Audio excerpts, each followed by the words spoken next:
Samantala, mainit na usapin ngayon ang kasong plunder umano na ihahanda na laban kay former House Speaker Martin Romualdez. Alamin natin ang iba pang detalye niyan kaugnay ng pagtutok ni Bombo Grant Hilario. Inihayag ni Ombudsman Jesus Crispin Boying Numulya na malapit na umano nilang isampa ang kasong plunder laban kay former House of Representatives Speaker Martin Romualdez.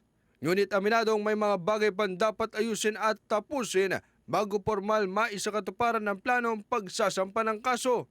Matapos kasi isailalim ito sa fact-finding ay papasok na naturang kaso sa preliminary investigation ng Ombudsman alinsunod sa prosesong nakasad sa batas.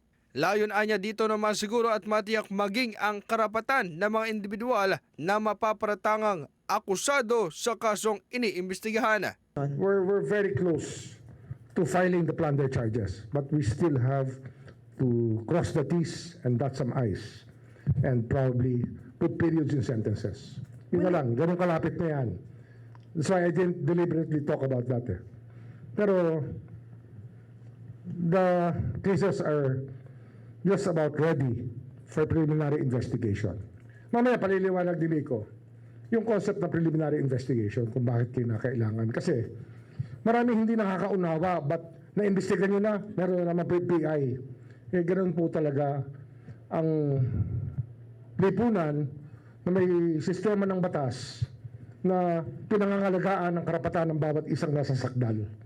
Kaya meron tayong preliminary investigation para to protect the rights of people who may be accused of any crime. Kaugnay pa rin ang naturang kaso sa pagkakasangkot ni former House Speaker Martin Romualdez sa maanumalyang flood control projects ng pamahalaan.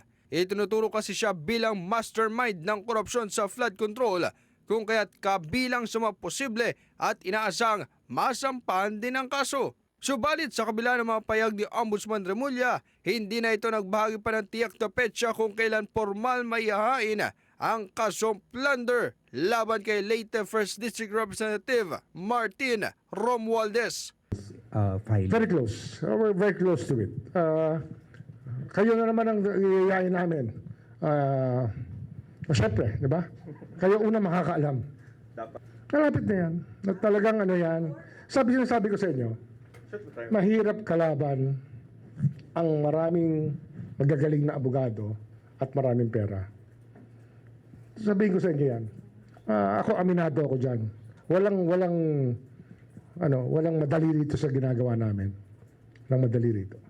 Samantala, sa patuloy na pagtutok sa mga kasong inaantabayanan ng mamamayan, nagtungo ang ilang pamilya na mga nawawalang Samungero kahapon sa Department of Justice. Dito kanilang maring pinubulaanan ang aligasyon tumanggap sila ng pera mula sa kampo ng negosyante si Charlie Atong Ang bilang kapalit ng pag-atras nila sa kaso. Personal pumunta sa kaguruan ang mga kaanak ng missing Sabongeros na pinararatangan at respondent sa reklamong obstruction of justice. Sa isinabitang counter affidavit ni na Christy Ladaw at Jocelyn De La Cruz, binigyan din nila na walang katotohanan ang aligasyon at iginit na sila mismo ang kusang nakipagpulong kay Attorney Caroline Cruz, abogado ni Atong Ang, upang humingi ng gabay at tulong.